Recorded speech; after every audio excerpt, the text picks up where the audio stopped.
नमस्कार. कथा मागणी. लेखक डॉक्टर अमित मेढेकर. अभिवाचन मंदाकिनी पाटील, गरुड. ए आई, आपण टीव्ही घ्यायचं का? नाही रे. का ग आई? अरे त्याची गरज नाही आपल्याला. गरज नाही का आपल्याकडे पैसेच नाहीयेत? आईने काही न बोलता त्याच्याकडे पाहिले. मग हसून म्हणाली, अरे आपल्याला गरज असेल ना चिनू, तेव्हा आपण नक्की घेऊया टीव्ही, ठीक आहे? पण मला आता गरज आहे आई. असे तुला वाटते चिनू, आपल्याला आता टीव्हीची गरज नाहीये. आई, तुला माहितीये, शाळेतल्या प्रत्येकाकडे टीव्ही आहे. काही जणांकडे मोठा आहे 50 इंची, काहींकडे तर कम्प्युटरवाला. आणि त्यांनी त्यावर शाळेत लागणारे कवितांचे आणि गोष्टींचे अनेक चॅनल सुद्धा लावले. तुला माहितीये का, तो टीव्ही बोलतो सुद्धा त्यांच्याशी. रोहन सांगत होता मला, तो टीव्हीला ऑर्डर पण देऊ शकतो आणि त्यानुसार टीव्ही वागतो सुद्धा. आई नवलाईने त्याचं बोलणं ऐकत होती. त्याला काय उत्तर द्यावे हा प्रश्न त्या माऊलीला पडला. पण आपल्या नवऱ्याचा सन्मान काही झाले तरी सांभाळणाऱ्या त्या पतिव्रतेने एकही शब्द त्यांच्या परिस्थितीबद्दल नाही काढला.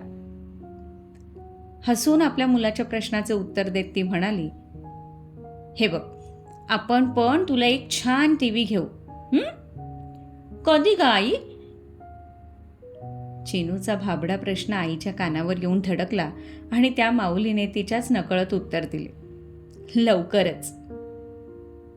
मुंबईच्या कांदिवली भागातील एका छोट्या चाळीत एकाच रूममध्ये चिनू आपल्या आई वडिलांबरोबर राहायचा.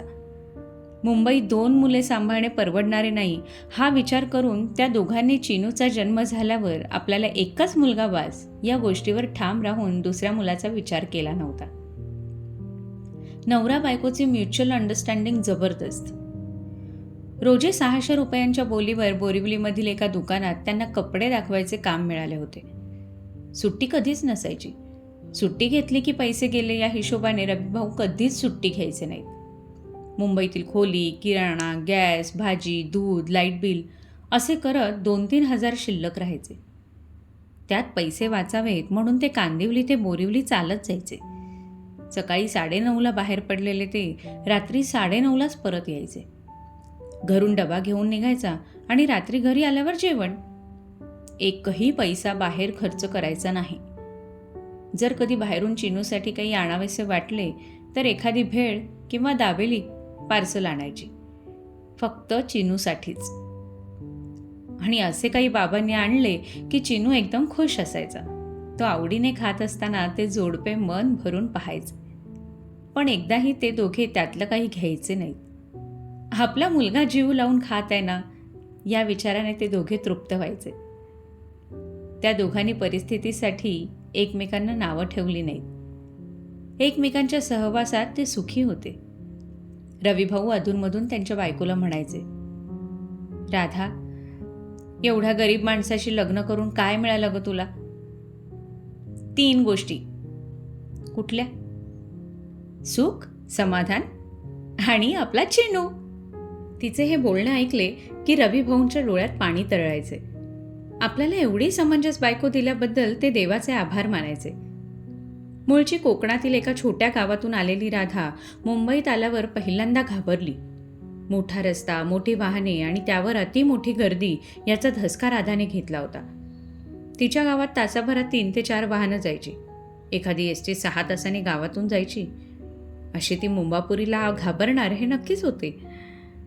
रविभाऊंनी तिला घर बसल्या काही लघु उद्योग करणार का असे विचारले होते.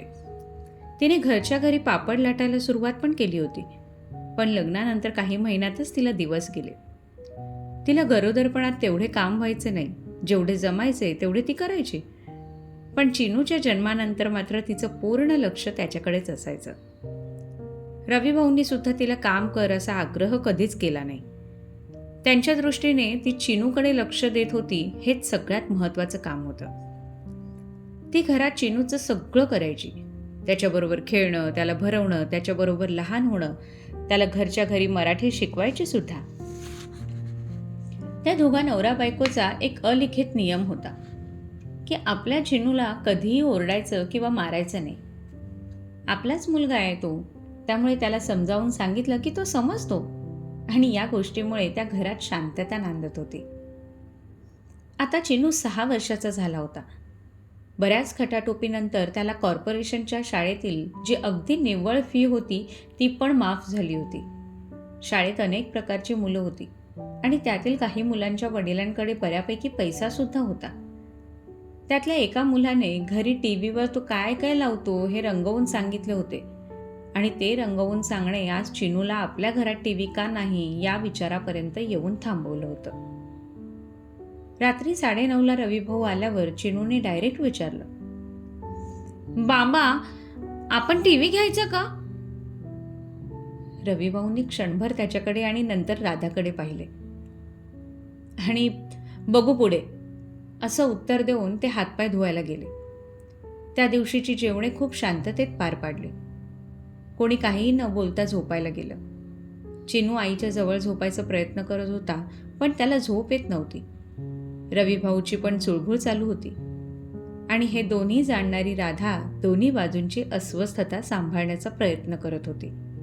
दुसऱ्या दिवशी रविभाऊ 9 वाजताच घरून निघाले.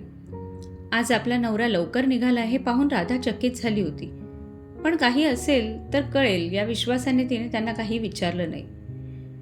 कांदिवलीवरून बोरिवलीला जाताना SV रोडवर विजय सेल्सचे एक मोठे दुकान रविभाऊंना लागायचे. आज त्या दुकानात जाऊन मग पुढे कामाला जावे हा विचार करून ते लवकर निघाले होते.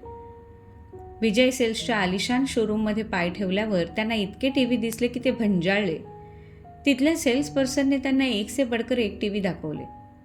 शेवटी त्यांना कळले की कमीत कमी 15,000 रुपये लागतील आणि नंतर एक केबल लावली तर कमीत कमी 300 ते 400 रुपये महिना लागेल. सगळी माहिती घेऊन ते शोरूमच्या बाहेर पडले. 15,000 रुपये EMIवर पण देता येतील पण त्यांना कळले होते पण तरीही महिना 3,000च्या आसपास खर्च वाढणार होता. आज दुकानात रविभाऊंचे लक्ष नव्हते. साहेबांनी 2 ते 3दा हटकलं सुद्धा, पण आजचा दिवस मनातल्या सगळ्या कॅल्क्युलेशनमध्ये गेला होता. रात्री चालत येत असताना परत त्यांचे लक्ष शोरूमकडे गेले. सकाळचा सेल्समन घरी जाण्यासाठी बाहेर उभा होता. रविभाऊंना पाहून त्याने हात दाखवत उद्या टीव्ही घ्यायला नक्की या असे सांगितले. त्यांच्या बोलण्यावर नुसतीच मान डोलावत ते तिथून निघाले. घरी येऊन त्यांना दिसले की चिनू आज लवकर झोपला होता. ते पाहून त्यांनी विषय काढला. राधा, 3,000 रुपये महिना भरून आपण टीव्ही घेऊ शकतो. अहो काहीच आवश्यकता नाही. आता एवढे पैसे खर्च करायचे पुढे बघू आपण. आता तर चिनू फक्त 6 वर्षाचा आहे. थोडे नंतर बघू आपण घेऊ शकतो. अगं पण हे बघा तो समजून घेईल. खूप गुणी आहे आपलं बाळ. काहीच न बोलता ते दोघे गुपचूप जेवायला लागले. जेवण झाल्यावर रविभाऊंनी राधाचा हात पकडला आणि तिला जवळ बसवले. कधी कधी असं वाटतं ना राधा, तुझ्याबरोबर लग्न करून मी तुला कसं आयुष्य दिलं, सुखी आणि समाधानाचे. ती हसत म्हणाली. तिच्या या बोलण्याने त्यांच्या पोटात तुटले, पण काहीच न बोलता ते तसेच बसून राहिले. राधा मुकपणे त्यांच्या हातावर थोपटत राहिली. सकाळी चिनू शाळेत गेला. आज त्याला थोडी कणकण वाटत होती, पण आईला हे न सांगता तो आवरून शाळेत गेला होता. त्याचे आज लक्ष शाळेतल्या शिक्षकांकडे नव्हते. तो आज सारखा त्या मुलांकडे बघत होता ज्याने स्वतःच्या घरच्या टीव्हीबद्दल खूप रंगवून गोष्टी सांगितल्या होत्या. याच्या घरचा टीव्ही कसा दिसत असेल हा विचार त्याच्या मनात सारखा येत होता. आज त्याच्या मनातील विचार थांबत नव्हते. तेवढ्यात शाळेत काहीतरी लगबग झाली. मुख्याध्यापक वर्गात आले. त्यांच्याबरोबर काही लोक होते. मुख्याध्यापक त्यांना सांगत होते, हा आमचा पहिलीचा वर्ग. तुम्हाला यातलं कोणी योग्य वाटते का बघा. ते लोक सगळीकडे पाहत असताना त्यांची नजर चिनूवर पडली. चिनू कशातच नव्हता. तो फक्त शून्यात नजर लावून बसला होता. तो मुलगा, बरोबरचे ते साहेब म्हणाले. मुख्याध्यापक म्हणाले, त्याचं नाव चिन्मय. सगळेजण लाडाने त्याला चिनूच म्हणतात. चिनू, ये बाळा. आपल्याला मुख्याध्यापक बोलावत आहेत हे त्याला कळायला 2 क्षण लागले. शेजारच्या मुलाने सांगितल्यावर तो पुढे गेला. आम्हाला अगदी असाच मुलगा हवाय. त्यांच्या बोलण्यावर मुख्याध्यापक आनंदित झाले. बरं का चिनू, हे साहेब खूप मोठे दिग्दर्शक आहेत. मोठ्या सिरियल्स काढतात. टीव्हीवर यांच्या खूप प्रसिद्ध मालिका सुरू आहेत. त्यांनी त्यांच्या नवीन सिरियलमध्ये आपली शाळा आणि तुझी निवड केली आहे. आता तू काही दिवसांनी टीव्हीवर दिसशील. सरांचे बोलणे ऐकून चिनूचे डोळे पहिल्यांदा लकाकले आणि नंतर विझले. दिग्दर्शक साहेब त्याचे हावभावाचे बारीक निरीक्षण करत होते. काय रे, करायला आवडेल का तुला काम? तो काहीच बोलला नाही. त्यांनी परत विचारल्यावर त्याने हलकीच मान डोलावली. दिग्दर्शक साहेब खूप कामसू होते. त्यांना शाळेचे शूटिंग लवकर सुरू करायचे होते. त्यांनी त्याच दिवसापासून कामाला सुरुवात केली. शाळेच्या वेळेत पूर्ण वेळ शूटिंग करायची त्यांची आयडिया होती. शूटिंग म्हटल्यावर अख्खी शाळा ते पाहायला आली होती. शाळेसाठी मध्यवर्ती भूमिका असलेला चिनू त्याच्या जमेल त्या शब्दात जे त्याला सांगितलं जायचं ते तो बोलायचा.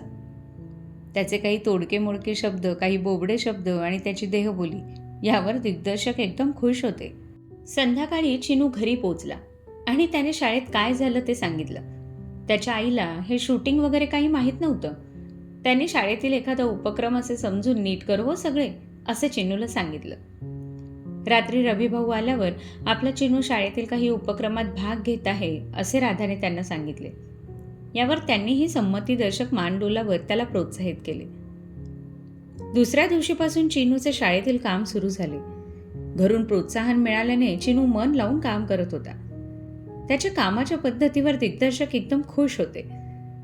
28 दिवसात संपणारे काम केवळ 14 दिवसातच पूर्ण झाले. चिनूचे काम पाहून मुख्याध्यापक सुद्धा आनंदित झाले होते.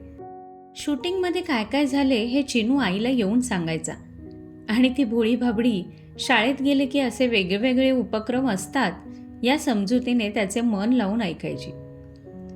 शूटिंगचे पूर्ण शेड्यूल संपल्यावर बरोबर 1 महिन्याने रविवारच्या दिवशी चिनूच्या घराचे दार सकाळी 7 वाजता वाजले. रविभाऊंनी दार उघडले तर शाळेचे मुख्याध्यापक आणि बरोबर एक मोठे दिसणारे व्यक्ती होते. यातल्या मुख्याध्यापकांना रविभाऊंनी ओळखले. ॲडमिशनच्या वेळेला यांना विनंती करून फी माफ करून घेतली होती. रविभाऊ येऊ का? अरे या ना या. त्यांनी आत यायला सांगितले. आतमध्ये 2 माणसं बसायला सुद्धा जागा नव्हती, पण झटकन एक चटई टाकत त्यांनी बसायला जागा केली. रविवार असल्याने चिनू झोपलेला होता. ओळख करून देतो, हे प्रसिद्ध दिग्दर्शक रघुरामन. बरेच शो आणि मालिका यांनी दिग्दर्शित केल्यात. रविभाऊंनी त्यांना बघून हात जोडले. रविभाऊ, तुमचा मुलगा सोना आहे, सोना, असली सोना. काय काम करतो तो, अफलातून. रविभाऊंना त्यांचे बोलणे काही कळले नाही. तेव्हा मुख्याध्यापकांनी त्यांना सगळे समजावून सांगितले. त्याने फार मस्त काम केलंय नवीन सिरियलमध्ये. आपल्या मुलाने सिरीजमध्ये काम केले हे पाहून रविभाऊंचा आनंद गगनात मावेना, पण त्याचबरोबर त्यांना रडू देखील कोसळले. रडत रडतच ते म्हणाले, माझ्या मुलाने एवढे मोठे मालिकेत काम केले आणि ते पाहायला आमच्याकडे साधा टीव्ही सुद्धा नाही हो. त्याचे रडणे पाहून राधाला सुद्धा रडू आवरेना. रघुरामन साहेब त्यांच्या जवळ जाऊन म्हणाले, ओ रवी भाऊ, अजिबात रडू नका. तुमच्या मुलाला पहिल्यांदा आम्ही भेटलो ना, तेव्हाच त्याच्या डोळ्यातील भाव आम्ही वाचले. तेव्हाच मला कळलं की याला काहीतरी त्रास होतोय आणि 14 दिवसात आम्ही हे शोधून देखील काढलं की त्याचं दुःख काय आहे. एवढ्या छोट्या मुलाला कशाचा वाईट वाटतं.